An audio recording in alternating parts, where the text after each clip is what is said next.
तो बहुत ही बढ़िया वाला चैप्टर है। चैप्टर का नेम है मोल कॉन्सेप्ट।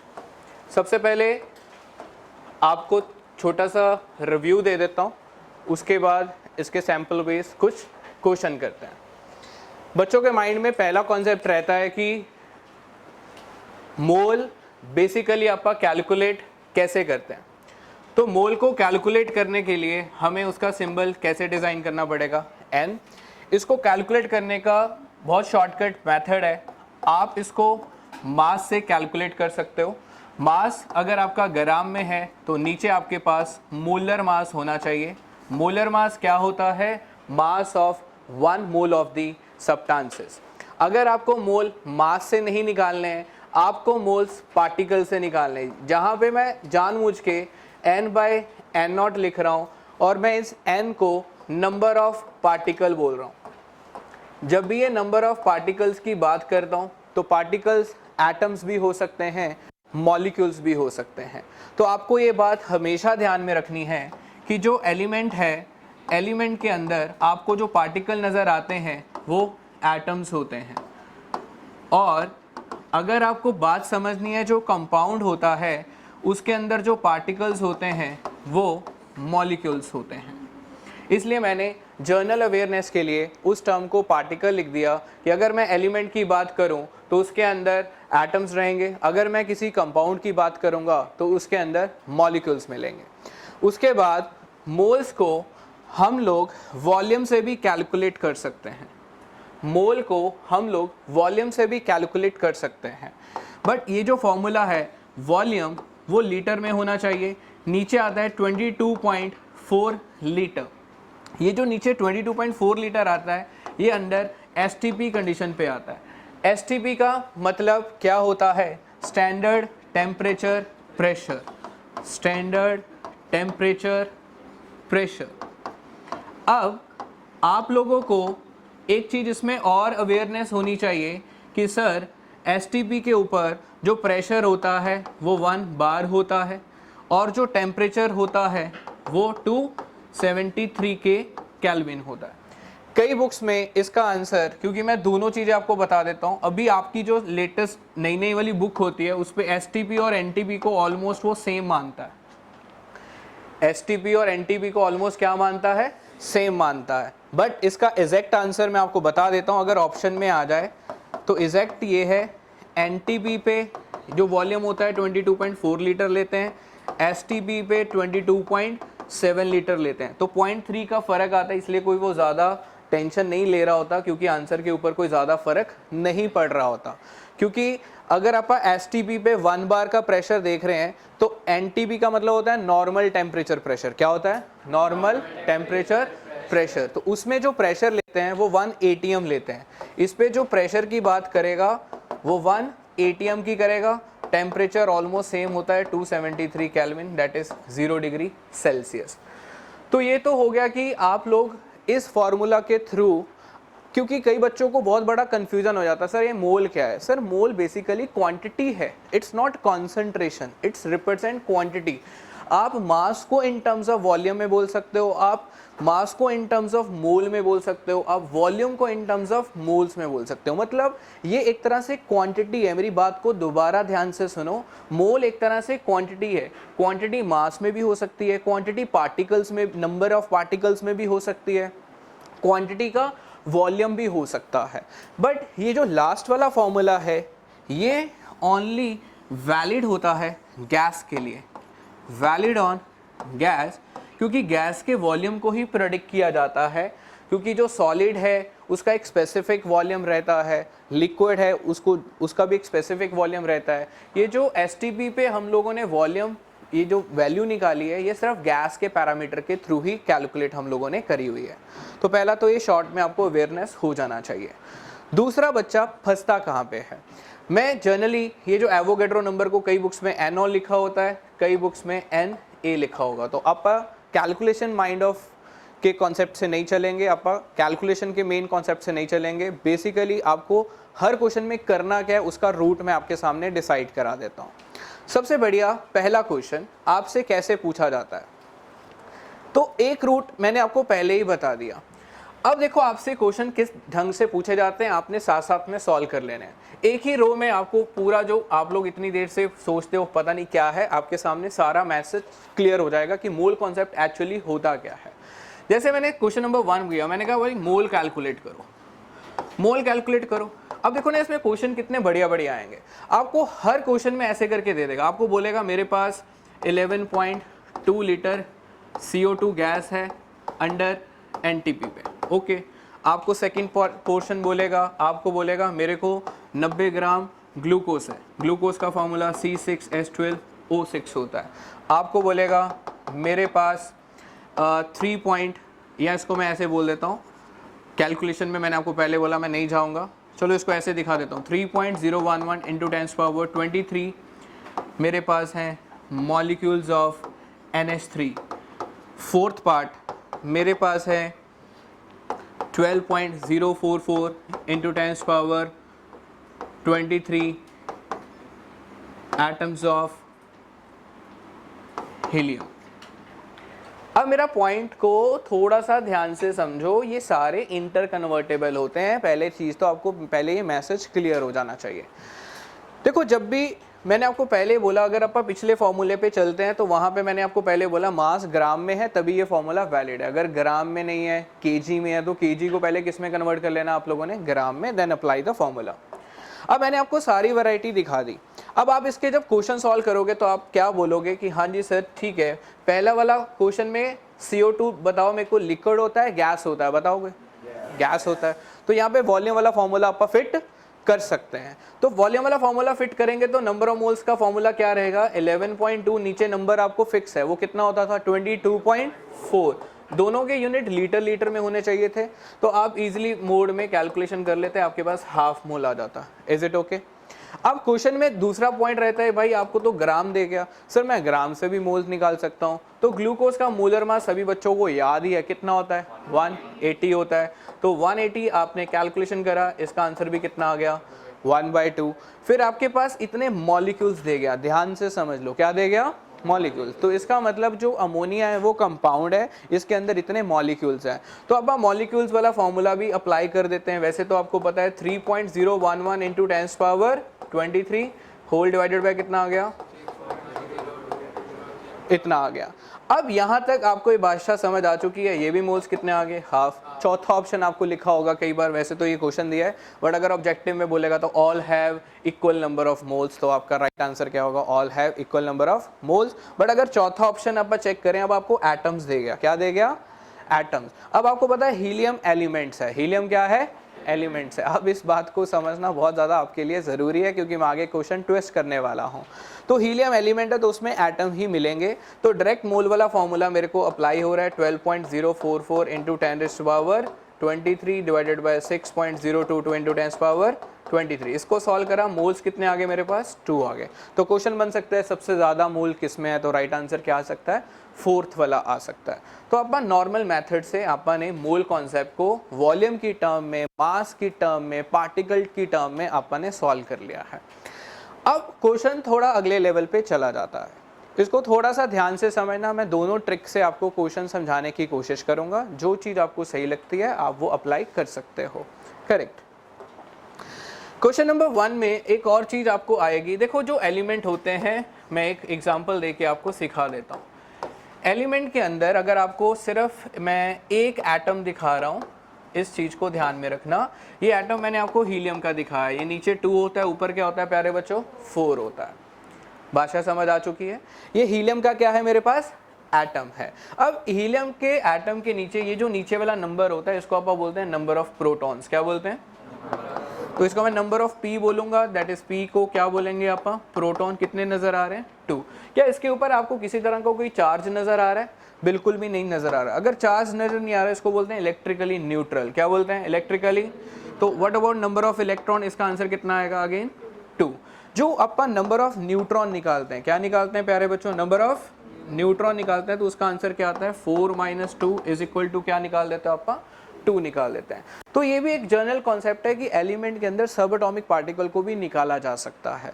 तो वो तभी पॉसिबल है जब आपका कंसर्न ये आ जाए, आपके पास पहले नंबर ऑफ एटम आ जाए, उसके बाद जैसे ही आपने छोटे छोटे पे जाना है सब कुछ मल्टीप्लाई होता रहता है। सब कुछ क्या होता रहता है? मल्टीप्लाई होता रहता है। फॉर एग्जाम्पल देखो, मैं आपके सामने एक बहुत छोटा सा क्वेश्चन डालने वाला हूँ। मैंने बोला मेरे पास है हीलियम का वैसे मास कितना है? 4 है। कितना है? 4 है। मैंने आपको जानबूझ के दे दिया मेरे पास 8 ग्राम हीलियम है। दोबारा बोलो, क्या है मेरे पास? 8 ग्राम क्या है? हीलियम है। मैंने इसमें नंबर ऑफ क्वेश्चन डाला, मैंने कहा पहले आप नंबर ऑफ एटम्स निकालो इसके अंदर। क्या निकालो? Number of atoms. फिर नंबर ऑफ क्या निकालो? प्रोटॉन्स। फिर नंबर ऑफ क्या निकालो? इलेक्ट्रॉन्स। फिर नंबर ऑफ क्या निकालो? न्यूट्रॉन्स। मेरा एक छोटा सा कॉन्सेप्ट आप सीख चुके हो। अच्छा सर, एलिमेंट है, एलिमेंट के पहले ये चेक करना है ये 8 ग्राम जो एलिमेंट है इसके अंदर कितने एटम्स हैं, कितने एटम्स है। तो आप क्या करो, मास वाला फॉर्मूला एटम्स के साथ कोरिलेट कर दो। दोबारा बोलो, कौन सा वाला फॉर्मूला? मास वाला फॉर्मूला। अगर आप पीछे चेक करोगे, दिस इज मास वाला फॉर्मूला, इसको नंबर ऑफ पार्टिकल के क्या कर दो? इक्वेट कर दो। क्या कर दो? क्योंकि मास और पार्टिकल एक दूसरे के साथ क्या रहते हैं? इंटर कन्वर्टेबल रहते हैं। तो अपन ने क्या करा, मास आपको गिवन था 8 ग्राम, हीलियम का मोलर मास कितना होता है बोलो? 4। नहीं याद है तो याद कर लो, कितना होता है? 4।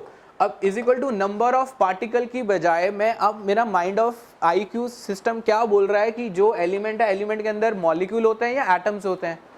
तो मेरे को यहाँ पे मॉलिक्यूल्स लिखना है या एटम्स लिखना है? एटम्स लिखना है। इस बात का कंसर्न आपको दिखाना पड़ेगा। आप इसमें नंबर ऑफ मॉलिक्यूल्स नहीं लिख सकते हो। करेक्ट। उसके बाद नीचे आ गया Na। क्या आ गया बच्चों? Na। तो 8/4 को डिवाइड करा, 2 आ गया, 2 को Na से मल्टीप्लाई करा, आपके पास प्यारे बच्चों निकल चुके हैं नंबर ऑफ एटम्स। कितने निकल चुके हैं? 2 इंटू Na। उसके बाद कॉन्सेप्ट क्या बोलता है? उसके बाद कॉन्सेप्ट बोलता है जब भी छोटा जाना है हमेशा मल्टीप्लाई करना है। हमेशा क्या करना है? तो अगर आपको प्रोटॉन निकालने, क्या निकालने हैं? तो प्रोटॉन एक्चुअल में कितने हैं? 2। उसको नंबर ऑफ एटम से मल्टीप्लाई कर दो, 2 इंटू Na। इलेक्ट्रॉन कितने थे? 2। उसको नंबर ऑफ एटम से क्या कर दो? मल्टीप्लाई कर दो। आपके पास न्यूट्रॉन कितने थे? अगेन 2। उसको नंबर ऑफ एटम से क्या कर दो? मल्टीप्लाई कर दो। मतलब ये वाला नंबर फिक्स है जो एटम्स आ चुके हैं। क्यों? क्योंकि बच्चों आप थोड़ा प्रैक्टिकली सोचो, अगर एक एटम में 2 प्रोटॉन है, मेरे साथ बोलो, एक एटम में कितने प्रोटॉन है? तो 2 एटम में कितने होंगे? 4, मतलब 2 से मल्टीप्लाई। 3 एटम में कितने होंगे? 3 इंटू 2। 4 एटम में कितने होंगे? 4 इंटू 2। तो इतने एटम्स में कितने होंगे? Multiply by 2। आप मेरा कंसर्न समझो, मैं क्या कर रहा हूँ, मैं एलिमेंट के अंदर फटाफट एटम्स निकाल लेता हूँ। उसके बाद जब भी सब एटॉमिक पार्टिकल निकालना होता है मेरे को एक के अंदर पता होता है, उसके बाद धनाधन मैं मल्टीप्लाई करता चलता रहता हूँ, अपने आप सब एटॉमिक पार्टिकल आ जाते हैं। तो कंसर्न समझो, ऐसा क्या हो क्या रहा है। अब एक क्वेश्चन मैं आपको और दे रहा हूँ, उस चीज़ को ध्यान से समझना। देखो, अगर यही चीज़, इसके नोट्स मैं आपको शेयर भी कर दूंगा, अगर यही चीज़ आपके पास आ रही है मॉलिक्यूल्स के अंदर, दोबारा बोलो, किसके अंदर आ रही है? मॉलिक्यूल्स के अंदर आ रही है। तो सबसे पहले प्यारे बच्चों, या तो आप डायरेक्टली मॉलिक्यूल से क्या निकाल सकते हो? पहले एटम्स निकाल सकते हो। क्या निकाल सकते हो? या मैं इसको थोड़ा और एक्यूरेट करके लिख देता हूं, आपको ज़्यादा दिक्कत ना हो। सबसे पहला आपको दिया जाता है कंपाउंड। सर मेरे को ना कंपाउंड का मतलब नहीं समझ आता, कंपाउंड होता क्या है? बहुत सिंपल सी लैंग्वेज में बोलूँगा, जिसमें एक से ज़्यादा एलिमेंट हो। दोबारा बोलो, जिसमें एक से ज़्यादा क्या हो? जैसे एक से ज़्यादा एलिमेंट हो उसको कंपाउंड बोला जाता है। फॉर एग्जाम्पल पानी, for example CH4, for example CO2, इसको बोला जाता है मॉलिक्यूलर ऑफ कंपाउंड। दोबारा बोलो, क्या बोला जाता है? दोबारा बोलो, क्या बोला जाता है? Molecule of compound. एक होता है सर ये भी तो मॉलिक्यूल ही होते हैं ऐसे करके, इसको बोला जाता है मॉलिक्यूल ऑफ एलिमेंट। क्या बोला जाता है? ये एलिमेंट के है, मॉलिक्यूल है, बट ये एलिमेंट के अंदर कैटेगराइजेशन हो जाता है। सर ये ऐसा क्यों होता है? क्योंकि आप खुद ही समझदार हो, हाइड्रोजन के अंदर 2 अलग अलग एलिमेंट नहीं है, बट क्योंकि उसके अंदर बॉन्ड बन चुका है। जिसके अंदर बॉन्ड बन चुका होता है, अब आपको बड़े अच्छे से बातें समझ आ चुकी है, सभी बच्चों ने कोवलेंट बॉन्ड पढ़ा ही होता है। तो अगर बॉन्ड बन गया तो वो मॉलिक्यूल की कैटेगराइजेशन में चला जाता है। ये हाइड्रोजन की कैटेगराइजेशन में चला जाएगा, ऑक्सीजन की कैटेगराइजेशन में O डबल बॉन्ड होता है, ये ट्रिपल बॉन्ड होता है। जिसमें बॉन्ड बन गया वो मॉलिक्यूल है, सीधी बात। जिसमें बॉन्ड नहीं बना वो होते हैं एलिमेंट। क्या होते हैं? और जिसमें बॉन्ड बन गया, अगर एलिमेंट अड अड है, एलिमेंट क्या है? अड अड है, ऐसे वाली चीजों को क्या बोलते हैं? अपन कंपाउंड बोलते हैं। क्या बोलते हैं? तो इनमें मेरा मेन कंसर्न क्या रहता है? सबसे पहला कंसर्न रहता है इसमें हम डायरेक्ट एटम्स नहीं बोल सकते, इसमें अपन को क्या बोलना है? प्यारे बच्चों बोलो, क्या बोलना है हमें? मॉलिक्यूल्स। दोबारा बोलो, क्या बोलना है? मॉलिक्यूल्स के बाद आप लड़ी लगा सकते हो। आप डायरेक्टली कहाँ पे जा सकते हो, एटम्स पे जा सकते हो। आप डायरेक्टली कहाँ पे जा सकते हो, प्रोटॉन पे जा सकते हो। आपको पहले प्रोटॉन सारे कैलकुलेट करने पड़ेंगे, बस इसमें ये थोड़ा सा दिक्कत होता है। इसमें इलेक्ट्रॉन पे भी जा सकते हो और इसमें डायरेक्टली कहाँ पे जा सकते हो, न्यूट्रॉन पे भी जा सकते हो। जैसे मैं इसका एक एग्जाम्पल करके आपको सिखा देता हूँ कैसे।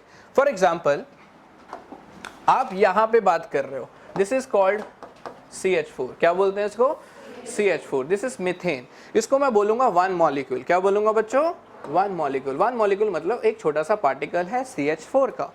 अब इसके अंदर आपको क्या क्या बताना है, इसके अंदर आपको बताना है, अगर मैं आपसे पूछूं इसमें टोटल एटम कितने हैं, तो एक कार्बन का दिखाई दे रहा है और 4 हाइड्रोजन के, तो कितना हो गया, 4 और 1 कितना हो गया, 5। इसको क्या बोलेंगे आप, 5 एटम्स। क्या बोलेंगे, 5 एटम्स।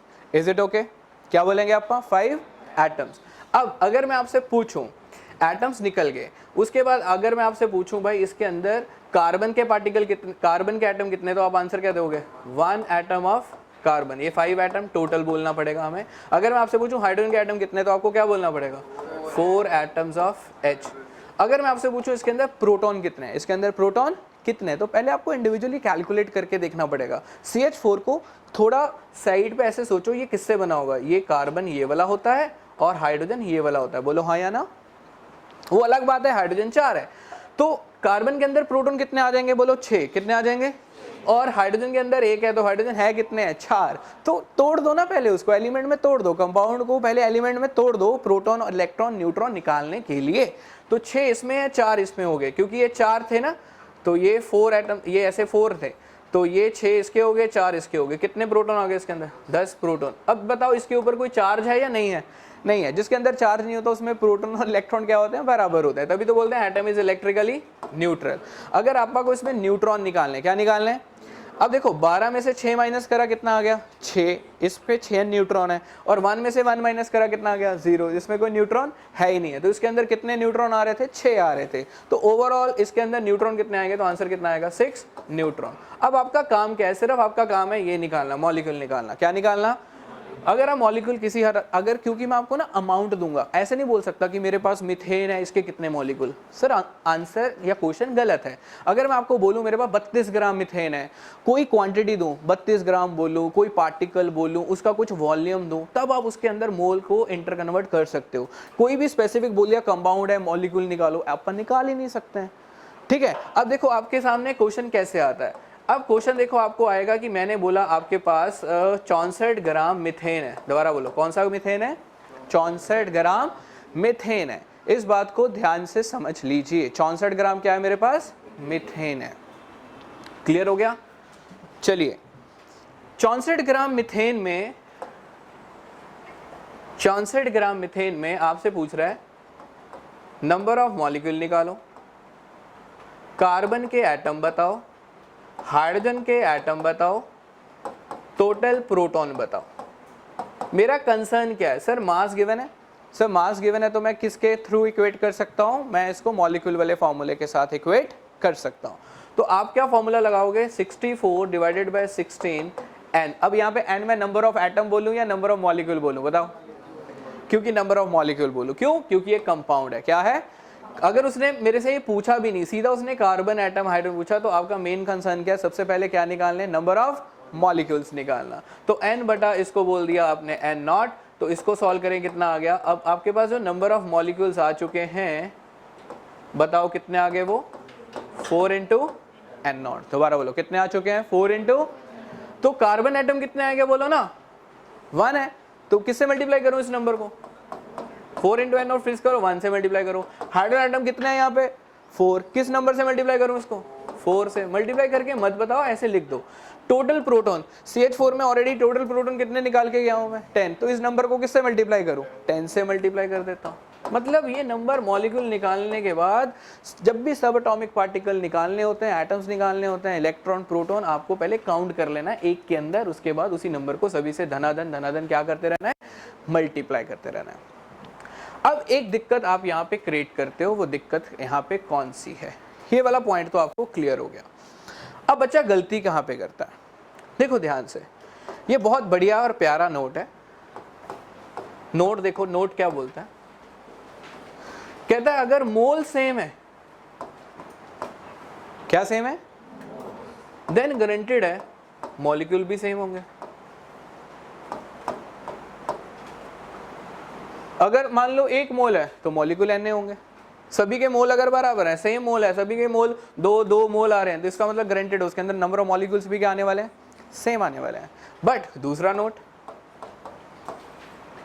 मोल सेम है बट एटम सेम नहीं होंगे, क्योंकि एटम डिपेंड करता है उसकी एटॉमिसिटी के ऊपर। किसके ऊपर डिपेंड करता है? एटॉमिसिटी। मैं कहना क्या चाह रहा हूं इसी का, मैंने बोला mole same then molecule same, mole same but atoms are not same. बस समझ गए? देखो क्वेश्चन की फॉर्मेट में मैंने आपको क्वेश्चन दिया, मैंने बोला मेरे पास है हाईएस्ट मॉलिक्यूल बताना है, हाईएस्ट मॉलिक्यूल। मैंने ऐसे दिया 1 mole of O2, 1 mole of O3, 1 mole of P4। आप क्या बोलोगे? सर सभी के मोल क्या है? सेम है, 1 1 1। भी क्या होंगे? सेम होंगे। तो ऑल हैव, इसका फोर्थ ऑप्शन क्या आएगा? All have same mole, same molecule, all have same molecule. तो राइट आंसर क्या आएगा इसका? Fourth part. आप करके देखना चाहते हो कर लो। 1 है, इसका कितने मॉलिक्यूल आएंगे? Na, बट वो मॉलिक्यूल किसके आएंगे? O2 के। इसके मॉलिक्यूल किसके आएंगे? O3 के। इसके मॉलिक्यूल किसके आएंगे? P4 के। है तो सभी के क्या है? Na, Na, Na। तो सभी के इक्वल नंबर ऑफ मॉलिक्यूल्स हैं। अगर वो सेम क्वेश्चन को ऐसे बना देता कि भाई हाईएस्ट एटम बताओ किसका है, हाईएस्ट नंबर ऑफ एटम, तो इसमें वो ऐसे क्वेश्चन देता 1 मोल ऑफ O2 दे देता, 1 मोल ऑफ O3 दे देता, 1 मोल ऑफ P4 दे देता। अब आपको पता है पहले एटम्स निकालने के लिए हमें क्या निकालने पड़ते हैं? मॉलिक्यूल्स निकालने पड़ते हैं। तो आप इस पहले इसके मॉलिक्यूल्स कैसे निकालोगे? 1 into Na, 1 into Na, 1 into Na। ये तो क्या निकल गए इसके मॉलिक्यूल्स। अगर आपको अब एटम निकालना है, इसको किस नंबर से मल्टीप्लाई करना पड़ेगा? 2 से, इसके 2 से, इसको किससे करना पड़ेगा? 3 से, इसको किससे करना पड़ेगा? 4 से। तो अगर मोल सेम है, जिसकी एटॉमिसिटी ज्यादा है, जिसकी एटॉमिसिटी क्या है? ज्यादा है, उसके नंबर ऑफ एटम्स भी क्या होंगे? ज्यादा होंगे। ये एक अच्छा सा कॉन्सेप्ट डिलीवर कर गया वो आप लोगों को। दूसरा बहुत ही प्यारा सा कॉन्सेप्ट एक और डिलीवर कर रहा हूं मैं आप लोगों को, क्योंकि बहुत हो गया आप मोल को मास वाले फॉर्मूले से याद कर रहे हो, पार्टिकल वाले फॉर्मूले से याद करते हो, वॉल्यूम वाले फॉर्मूले से याद करते हो। एक क्वेश्चन इतना प्यारा है, बच्चा गलत कर देता है, इतना अच्छा क्वेश्चन है बट उसका कबाड़ कर देता है, पता नहीं क्यों। लीजिए, देखो ये लाइफ में कभी भी भूलना नहीं आपने। What is this? Density of पानी। डेंसिटी ऑफ पानी का वैल्यू कभी भी याद भूलना ही नहीं है आप लोगों ने। इतना पानी गर्मियों में आप पीते हैं यार, भूल कैसे रखते हैं इसकी डेंसिटी को? कितनी होती है?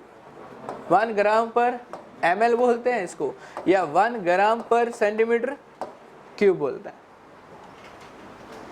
इतना प्यारा क्वेश्चन आप लोग कैसे गलत कर सकते हो? तो अभी बस एक कॉन्सेप्ट और है, उसके बाद क्वेश्चन लेवल पे मैं आ जाऊंगा आप लोगों को। डेंसिटी ऑफ वाटर सारे बोलो कितनी होती है? 1 ग्राम पर ml, 1 ग्राम पर सेंटीमीटर क्यूब। ये तो होती है CGS यूनिट में, और इसकी वैल्यू होती है 1000 kg मीटर क्यूब। ये वैल्यू आप हम यूज करते हैं, बट पता तो होना चाहिए आपका वैल्यू ये यूज करेंगे। सर डेंसिटी से होता क्या है? डेंसिटी से कुछ नहीं होता। अगर किसी चीज का आपको मास पड़ा हुआ है, आप डेंसिटी का सहारा लेके उसका वॉल्यूम भी बता सकते हो। कई बार आप बोलते हो, जैसे पानी, मैं आपको बोलता हूँ 2 kg पानी लो, बच्चा हंसने लग पड़ा है। पानी तो लीटर में होता है, kg में थोड़ा होता है। ऐसा नहीं है, बोल सकते हो आप लोग। किसी भी स्पेसिफिक वॉल्यूम को आप मास और वॉल्यूम में इंटर कन्वर्ट कर सकते हो।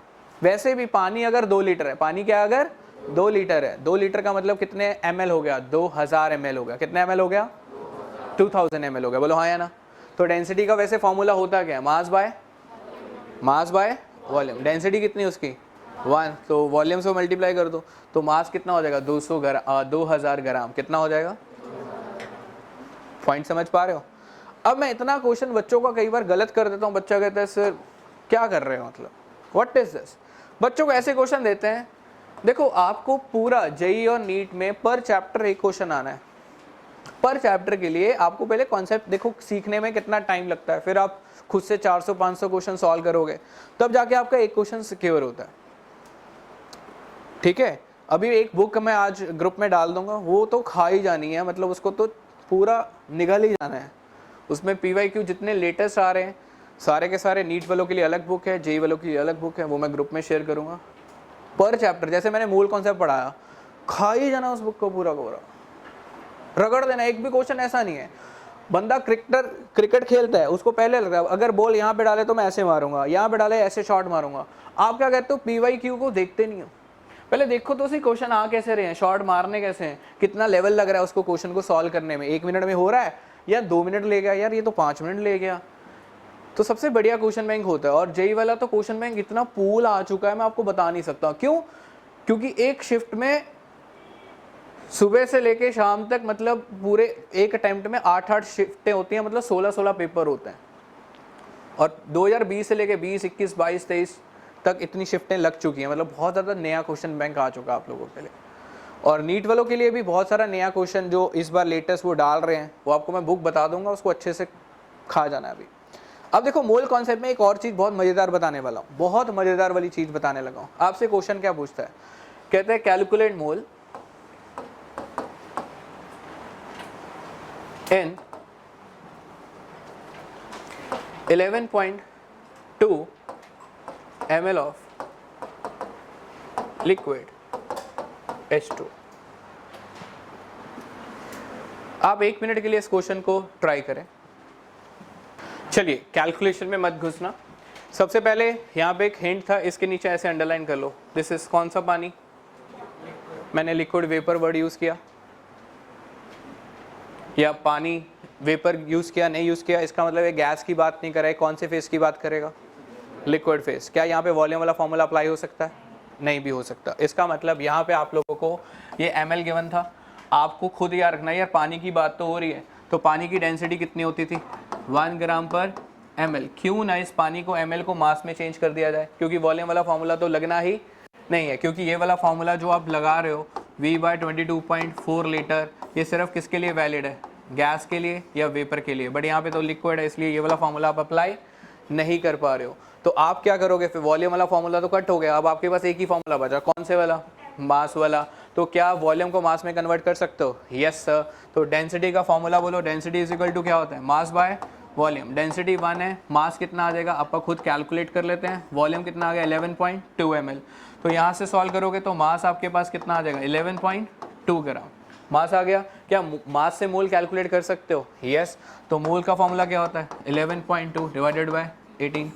करेक्ट आंसर आप निकाल सकते हो खुद बे खुद। क्लियर हो गया, छोटी छोटी सी गलतियां होती हैं, फॉर्मूले को ध्यान से पकड़ना है, आप क्वेश्चन सही कर जाओगे। तो इस चीज़ का बस ध्यान रखना है आप लोगों ने। इस पे हम ऐसे लिख सकते हैं 11.2 ml ऑफ लिक्विड H2, क्योंकि साथ में मैंने कोई STP NTP भी डाला नहीं है, तब भी ये फॉर्मूला अप्लाइड नहीं है। चलिए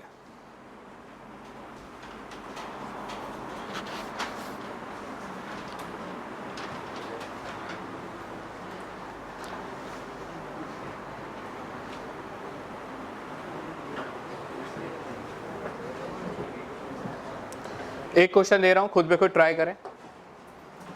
क्वेश्चन है, आपको मैच द कॉलम करना है, लिस्ट 1 लिस्ट 2। 16 ग्राम आपके पास CH4 है, इसमें ऐसे लिख देता हूं A B C D। 1 ग्राम आपके पास हाइड्रोजन गैस है, 1 मोल नाइट्रोजन गैस है, 0.5 मोल SO2 गैस है। लिस्ट नंबर 2 28 ग्राम 1 60.2 × 10⁻23 इलेक्ट्रॉन 32 ग्राम 11.4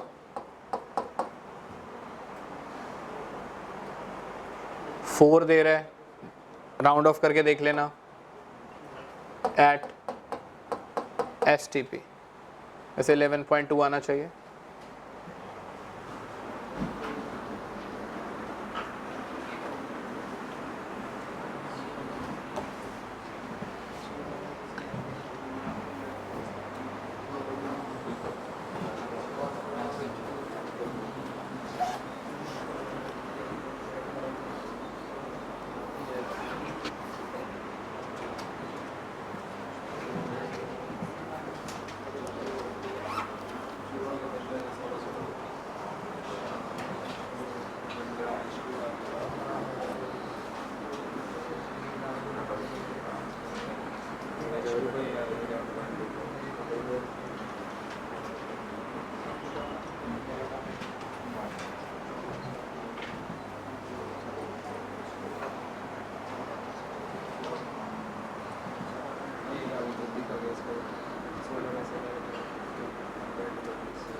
वैसे मीथेन का मास कितना होता है? 16। अब 16 मास हो गया तो मोल कितने आ जाएंगे इसके? 1। क्या 1 मोल ऑप्शन में है? 1 मोल का वॉल्यूम कितना आना चाहिए था? 22.4 लीटर। ये भी नहीं है, थोड़ा टाइम फटाफट करना पड़ता है, ज़्यादा टाइम लगाओगे अगले क्वेश्चन देख भी नहीं पाओगे आप लोग। तो 1 मोल के लिए ना ये है, ना ये आ रहा है, ना ये आ रहा है, एक ही ऑप्शन बच रही है। चाहे तुक्का भी मार सकते हो, जय माता दी, क्योंकि बाकी 3 ऑप्शन बच भी। अगर आप फिर भी टैली करना चाहते हो, हाँ भी 1 मोल में कितने एन होते हैं? 6 पॉइंट इंटू 10⁻23। बट इसमें इलेक्ट्रॉन कितने होते हैं? कार्बन के कितने हो गए? 6। हाइड्रोजन कितने हो गए? 4। 10 से मल्टीप्लाई करोगे तो 60.2 हो जाएगा। तो फर्स्ट का मैच किसके साथ होगा? 2 के साथ। अब 1 मोल ऑफ नाइट्रोजन, नाइट्रोजन का मास कितना होता है? 28। 14 इंटू 2 कर दिया, 28, मैच हो गया। 0.5 मोल है तो वॉल्यूम भी इसका आधा होगा, तो 22.4 का आधा कितना हो गया? 11.2। ये इसके साथ मैच कर गया। अब एक ही क्वेश्चन बचा, कौन सा वाला? 1 ग्राम ऑफ हाइड्रोजन। अच्छा अच्छा अच्छा अच्छा अच्छा अच्छा, एक मिनट चेक कर लेते हैं। सही है, क्योंकि और तो ऑप्शन हो नहीं रही, तो इसको कट कर देते हैं। तो इसका मैच किसके साथ हो रहा था? बी का। अब ओके हो गया, क्योंकि इसमें भी 0.5 मोल आ रहे थे। कितने आ रहे थे? पॉइंट, बट इसके 0.5 मोल से इसका मास कितना आ रहा था? 64 का आधा कर दो, कितना आ जाएगा? 32 ग्राम। तो ध्यान रखना था, ठीक है। फटाफट क्रॉस चेक करना होता है।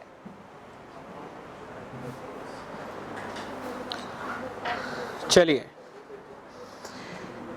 एक बहुत प्यारे क्वेश्चन रहते हैं, ऐसे वाले क्वेश्चन में शॉर्टकट आपको कैसे यूज करना है वो भी मैं आपको बता देता हूं।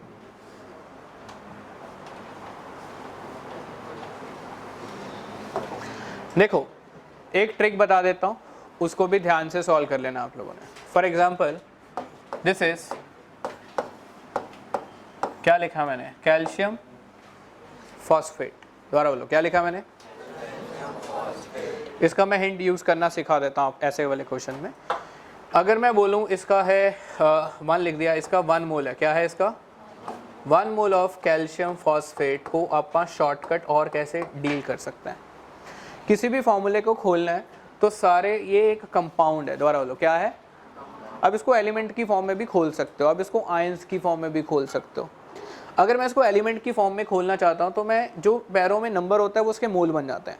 तो इसको मैं ऐसे लिख सकता हूँ, 3 मोल्स किसके लिख सकता हूँ? बोलो, कैल्शियम के। फॉस्फोरस कितना आ रहा है मेरे पास? 2 आ रहा है। कितना आ रहा है? 2। तो इसको मैं क्या लिख सकता हूँ? 2 मोल्स ऑफ फॉस्फोरस। इसको मैं और कैसे जज कर सकता हूँ? 4 इंटू 2 कितना आ रहा है? 8। तो इसको मैं क्या लिख सकता हूँ? 8 मोल्स ऑफ ऑक्सीजन। क्या आपको भाषा समझ आ गई? अब मैं इससे भी आगे बढ़ सकता हूँ। 3 मोल्स ऑफ कैल्शियम का मतलब इसमें कैल्शियम के एटम कितने होंगे? तो इसको मैं कैसे डील करूँगा? 3 इंटू Na। तो इसको और भी मैं डील कर सकता हूँ, 3 इंटू Na, ये कैल्शियम के एटम्स दे जाएगा। इसको खोलना हो तो इसको मैं क्या बोल सकता हूँ? 2 इंटू Na, ये मेरे पास फॉस्फोरस के क्या दे जाएगा, एटम दे जाएगा। नेक्स्ट मेरे पास क्या लिखा है 8 मोल्स ऑफ O, तो इसको भी मैं क्या बोलूँगा 8 इंटू Na, ये मेरे पास ऑक्सीजन के क्या दे जाएगा, एटम्स दे जाएगा। तो क्वेश्चन वो कुछ भी पूछ सकता है, आप इसका रिवर्स भी मार सकते हो। पहले तो आपको ये चीज़ लिखनी आनी चाहिए। तो ये फॉर्मूले से 3 मोल कैल्शियम के मिल रहे हैं। अब आपको बात समझ आ गई, इसके अगर इसके 3 मोल मिल रहे हैं, इसके 3 मोल है, यूनिटरी मेथड लगाओ, इसके 3 मोल है तो इसका कितना मोल आ रहा है 1, दोबारा बोलो इसके कितने मोल है, इसका कितना आ रहा है। अगर मैं इसके 6 कर दूंगा, अगर डबल कर दिया तो इसका भी क्या होना चाहिए। अगर मैं इसको 9 कर दूंगा तो मैंने 3 टाइम्स कर दिया तो इसका भी कितना होना चाहिए। तो आप ऐसे यूनिटरी मेथड करके भी चीज़ों को ओपन कर सकते हो। कई बार क्वेश्चन में आता है कि मेरे पास ये फॉर्मूला है और इसके अंदर 16 मोल ऑक्सीजन एटम्स के हैं। 16 मोल किसके हैं, ऑक्सीजन एटम। तो आपने पहले फॉर्मूले से देखना भाई 1 मोल से कितना आ रहा है 8, तो 8 से 1 आ रहा है, ऐसे करके यूनिटरी करके 8 से कितना आ रहा है 1, तो 1 से कितना आएगा 1/8, तो 16 से कितना आएगा 1/8 इंटू 16 कितना आ जाएगा 2 मोल्स आ जाएगा। Got it. तो ऐसे टेक्निक से भी क्वेश्चंस निकाले जा सकते हैं। सैम्पलिंग के तौर पे एक क्वेश्चन डाल देता हूं मैं। क्वेश्चन ऐसे है Mg3 ऐसे डाल दिया, how many moles of magnesium phosphate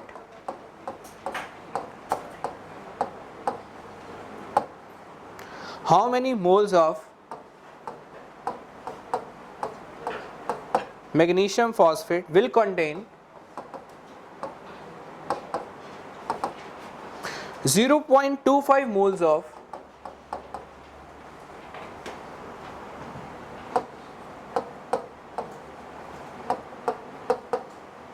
oxygen atom।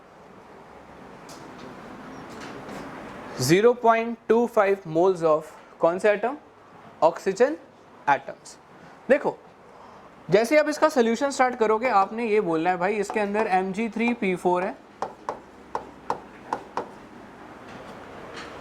अब आपने बोलना है इसका 1 मोल है तो ऑक्सीजन के कितने मोल आ रहे हैं 8 मोल ऑफ ऑक्सीजन। अब यूनिटरी मेथड लगा दो, 8 मोल्स ऑफ ऑक्सीजन से मिल रहा है 1 मोल, 1 से कितना मिलेगा 1/8, 0.25 से कितना मिलेगा 1/8 इंटू 0.25। जो भी आंसर आ गया उसको सॉल्व कर देना, कैलकुलेशन पे मत जाओ, भी खुद कर लेना भी।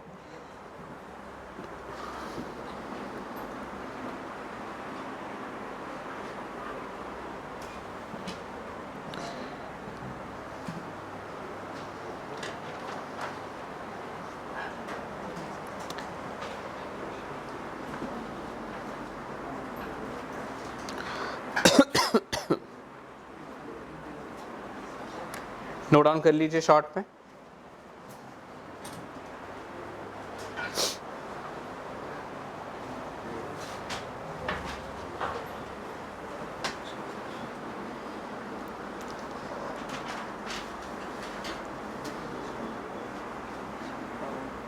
ओके, एक बच्चा गलती और करता है। अब एक चीज मैं और आपको बता दूं, मैंने आपको पहले ही बताया मोल रेशो किसके बराबर होगा, बोलो मॉलिक्यूल रेशो के बराबर होगा। Is it okay not okay. जो मोल का रेशो होगा वही किसका रेशो होगा,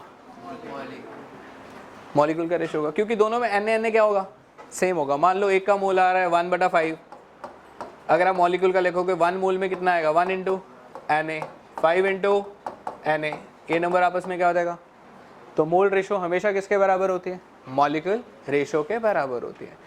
बट वो आपको फ़ायदा उठा जाता है, वो जानबूझ के क्वेश्चन में मोल का रेशो नहीं देखा जाता, वो कई बार मास का रेशो दे जाता है। किसका रेशो दे जाता है, और आपसे पूछ लेता है मॉलिक्यूल का रेशो निकालो, तो मास का रेशो देने का मतलब आपने मोल्स का रेशो कैलकुलेट कर देना है। किसका रेशो कैलकुलेट कर देना, और एज मोल रेशो हमेशा किसके बराबर होती है, मॉलिक्यूल रेशो के बराबर होती है, तो आंसर उसका भी निकल आएगा।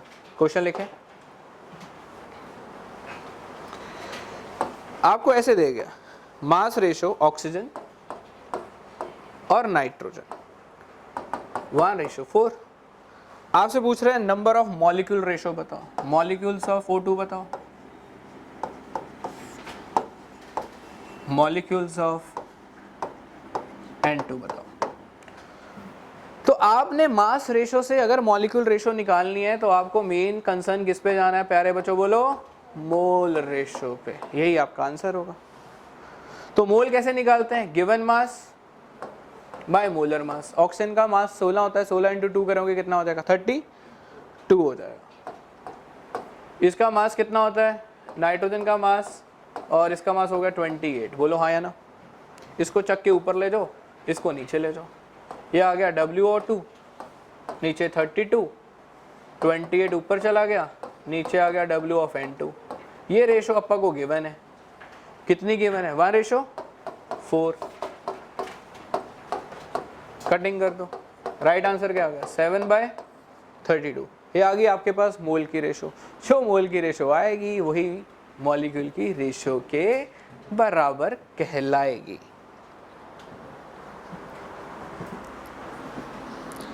ओके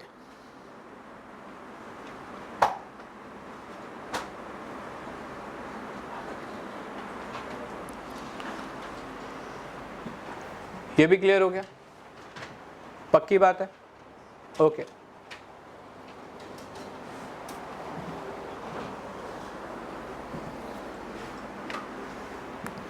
देखो, जब भी किसी चीज की परसेंटेज गिवन हो ना, उसको डायरेक्ट अप्लाई कर दिया करो। मान लो 30% है, किसका? जो टोटल मास का कई बार बोलता है कि मेरे पास एक कंपाउंड है, उसके अंदर 30% मैग्नीशियम है। 30% क्या है? मैग्नीशियम है। क्वेश्चन के फॉर्मेट में आपको सिखा देता हूं। मेरे पास क्लोरोफिल था,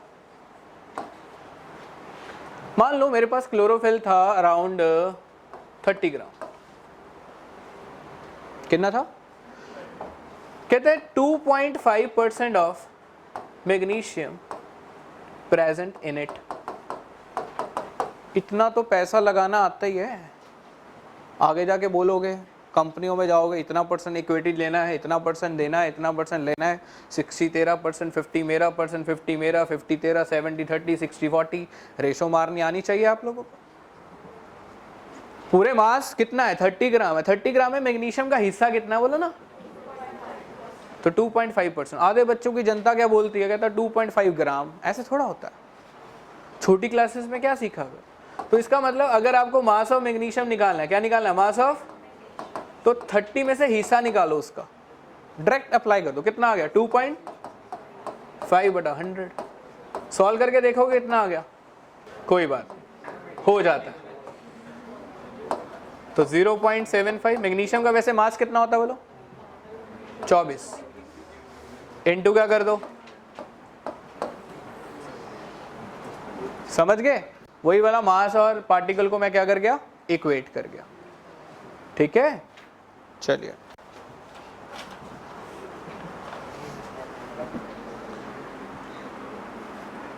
अगला पॉइंट।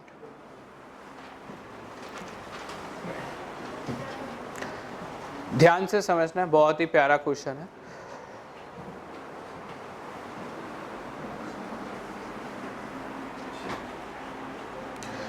कभी भी कॉन्सेप्ट में आपको ग्राम की जगह क्वांटिटी में यू रिप्रेजेंट कर रहे हैं, ऐसे बोलो। देखो, ये फंडामेंटल फैक्ट है, आपको पता होना चाहिए।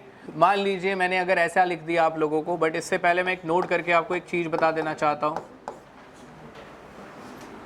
कभी भी ऐसा टर्म लिखा हो ग्राम एटम, क्या लिखा हो? ग्राम, इसका मतलब वो मोल की बात कर रहा है। कभी भी ऐसा लिखा हो ग्राम मॉलिक्यूल, कई बार ऐसे ग्राम पूरा लिख देता है, तब भी वो किसकी बात कर रहा है? मोल। ऐसा मत हुआ ग्राम एटम, एटम इन ग्राम, कुछ भी सोच लेते हो। ग्राम एटम का मतलब क्या होता है? मॉलिक्यूल। ग्राम मॉलिक्यूल का, ग्राम एटम का मतलब होता है मोल। ग्राम मॉलिक्यूल का भी मतलब क्या होता है? मोल। ध्यान रखना। चलिए, अब कई बार क्या होता है प्यारे बच्चों, कई बार आपसे ऐसे पूछ लेता है, हमेशा एक चीज का ध्यान रखना, अगर आप बात करेंगे एलिमेंट के अंदर, किसके अंदर बात करेंगे? एलिमेंट के अंदर। अगर आपको मास ही यू में गिवन हो, मास किस में गिवन हो, तो यहां से मोल डायरेक्ट नहीं निकलते। आप यहां से या तो फॉर्मूला बेस्ड कॉन्सेप्ट लगा दीजिए। एलिमेंट के अंदर, एलिमेंट के लिए यूज करते हैं आप एटॉमिक मास। क्या यूज करते हैं? तो ये जो फॉर्मूला है ये मोल नहीं देता, ये हमें क्या दे देता है? डायरेक्ट नंबर ऑफ डायरेक्ट देता है। क्योंकि U का कहानी मैं आपको पहले बता देता हूं, U represent for mass of one atom of that element. जैसे आप बोलते हो, जैसे मैं आपसे ये क्वेश्चन पूछूं, नंबर ऑफ एटम्स निकालो आप लोग। फर्स्ट पार्ट मैंने दे दिया 12 ग्राम सी में निकालो, और सेकंड पार्ट में दे गया 12 U ऑफ सी में निकालो। जब मैं ग्राम वाली बात करूंगा तो ग्राम वाले में फॉर्मूला आपने ऑलरेडी रिटेन करके रखा हुआ, क्या था? मास ऐसे था, W ग्राम में होना चाहिए था, नीचे मोलर मास होना चाहिए था। मोलर मास कितना है कार्बन का? 12 ही होता है, बोलो हाँ या ना? इज इक्वल टू क्या होता है? Number of atoms divided by N not. Is it okay? अब ये मास हमें कितना दे रहा है? वो 12, तो कट कट के आंसर कितना आ गया? N not. तो नंबर ऑफ एटम्स मेरे पास किसके बराबर आ गए इस केस में? N नॉट के बराबर आ गए। कर लोगे ना सॉल्व? अब ये क्या लिखा है? 12 U लिखा है। तो U वाले फॉर्मूले में ये वाला फॉर्मूला सीधा लगता है नंबर ऑफ एटम्स का। तो नंबर ऑफ एटम बताओ इस बार कितने आ जाएंगे? 12 U और नीचे भी 12 U, कट कट के आंसर कितने आ जाएंगे? 1। ये फर्क होता है U और ग्राम में। इसको आप यूनिटरी मेथड से कर सकते हो, आप डायरेक्टली फॉर्मूला अप्लाई कर सकते हो। आपके पास देखो एटम्स आ चुके हैं, क्या आ चुके हैं? अब आपके पास एटम आ चुके हैं, अब एटम पुट कर दो, उसके बाद मोल्स कैलकुलेट कर लो। तो U में जब भी गिवन हो तो पहले आप कैलकुलेट क्या कर लिया करो? नंबर ऑफ एटम्स कैलकुलेट कर लिया करो, कहानी खत्म। ठीक हो गया? चलिए अब एक और कहानी आपको सिखा देता हूं। ये कॉन्सेप्ट थोड़ा सा अच्छा वाला है, इसको ध्यान से समझ लेना। ओके,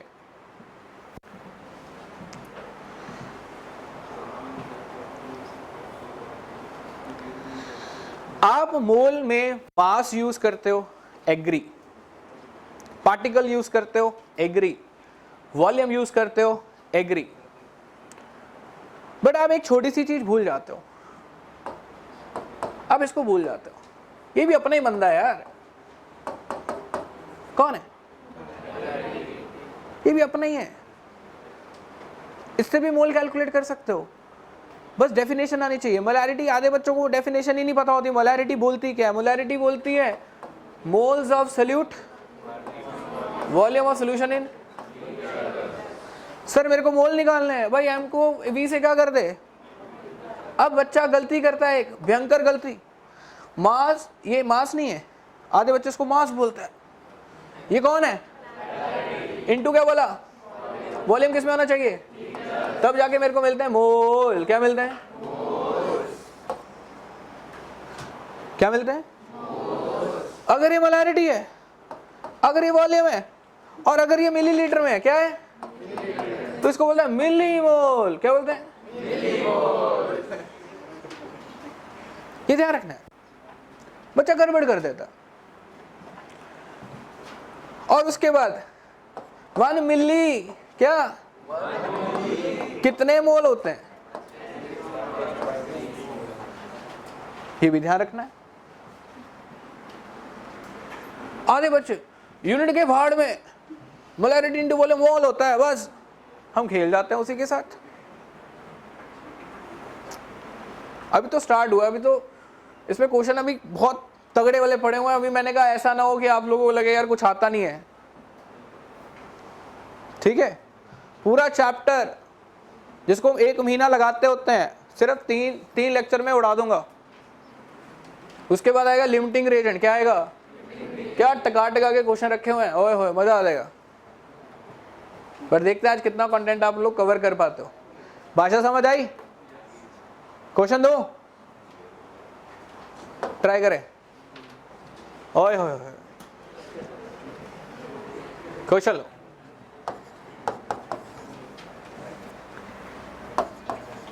कैलकुलेट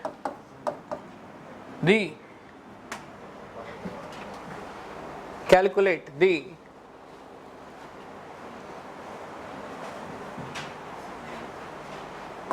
moles of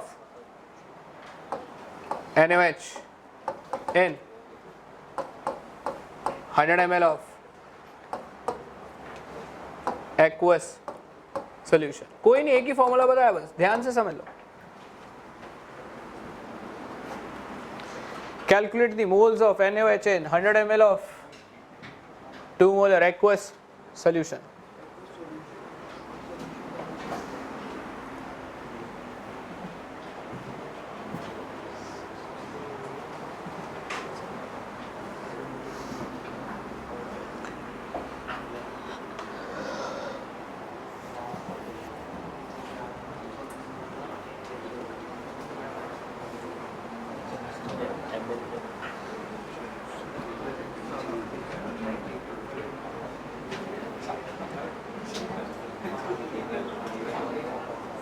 चले लो जी, बोलो मोल का फॉर्मूला क्या होता है, बोलो molarity into, is it okay? Molarity कितनी दे रहा है बोलना, वॉल्यूम, कितना आंसर आ गया? मोल बोलो या मिली मोल बोलो? इसके आगे मेरे को लिख देना चाहिए मिली मोल्स, या ऐसे करके शॉर्ट में लिखना। आगे मिली मोल, कितने मिली मोल आगे? 200। मेरे को क्या निकालने थे, कितने आएंगे?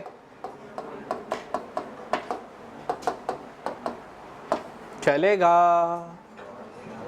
देख लो, सोच लो, आगे बढ़ो। Calculate total number of carbon atom in 100 ml of 3 molar aqueous glucose.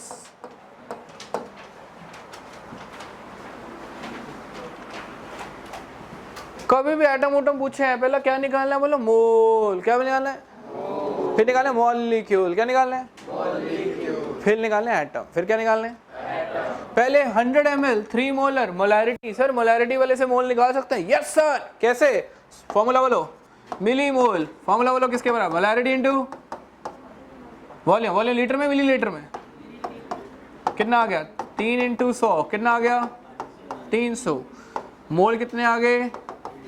0.3। बोलो हाँ या ना? मोल के बाद क्या कैलकुलेट करने का? बोलो मॉलिक्यूल। क्या? एक ही नंबर है, 0.3 × व्हाट? Na। कौन? Na। फिर आपका को कौन से एटम निकालने बोलो? कार्बन के। तो कार्बन के एटम कितने दिखाई दे रहे हैं आपको? 6 नंबर को इसी नंबर से क्या कर दो? चलेगा?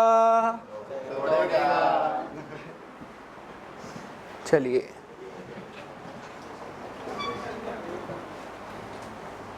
अगला क्वेश्चन। तबाही। ओए हो,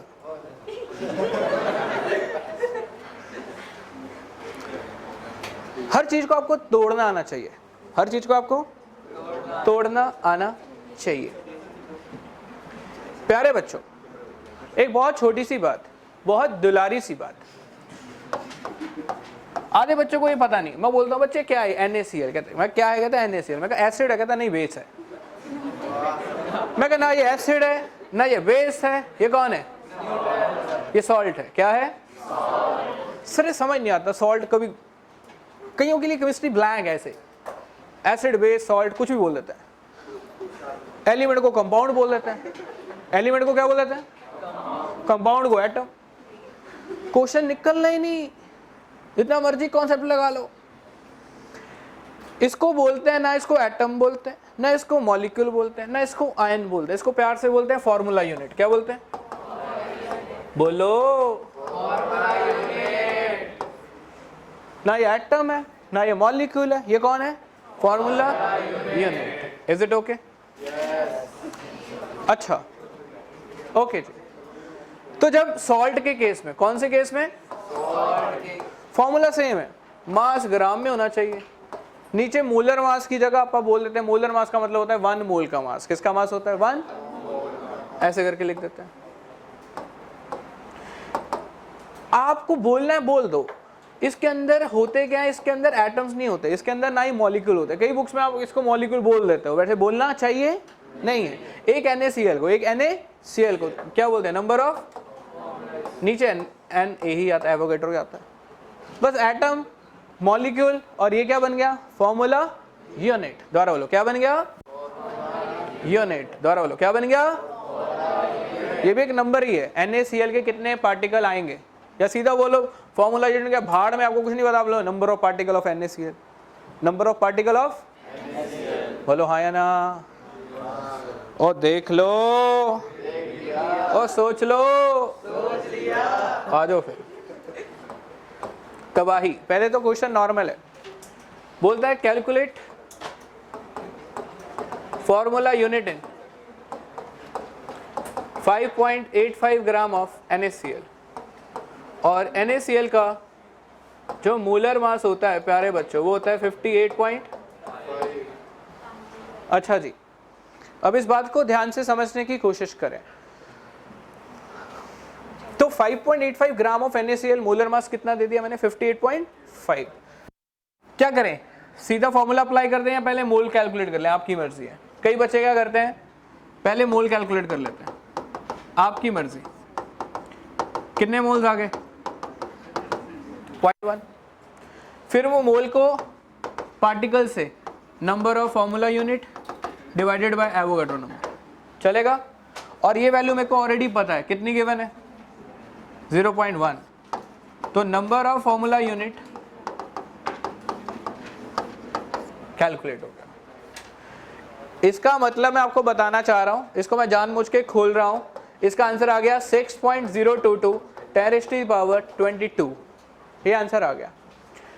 इसका मतलब इतने ग्राम, अगर आप एक चम्मच में 5.85 ग्राम NaCl लेके आ रहे हो, तो उसके अंदर NaCl के, नॉट Na के, नॉट Cl के, मैं किसके पूछ रहा हूं, NaCl के इतने पार्टिकल प्रेजेंट होते हैं।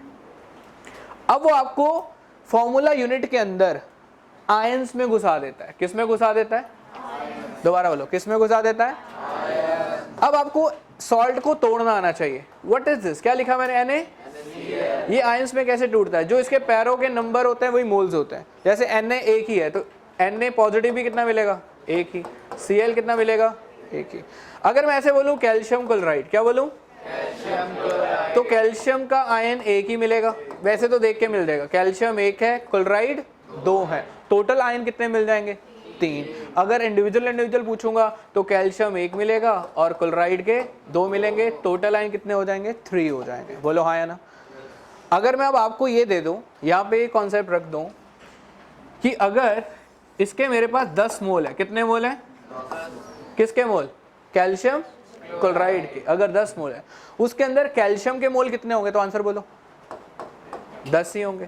क्लोराइड के कितने होंगे, 20 मोल आ जाए, बोलो हाँ या ना। समझ गए, ध्यान रखना, इस चीज को अच्छे से पकड़ लेना। क्लियर हो गया, पक्की बात है, डन हो गया। अगला क्वेश्चन खुद ब खुद ट्राई करें।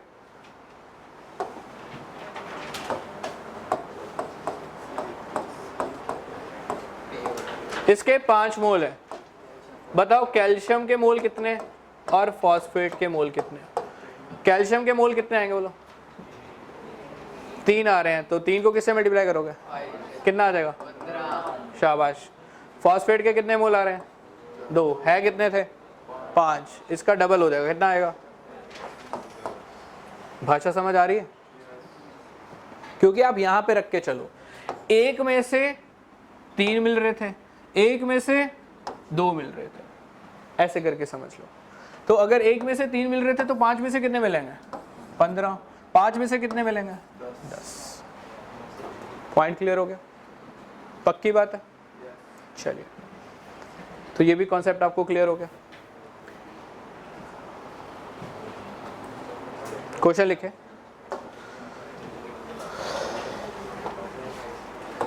लास्ट क्वेश्चन, बाकी अगले lecture. Number of gram atom in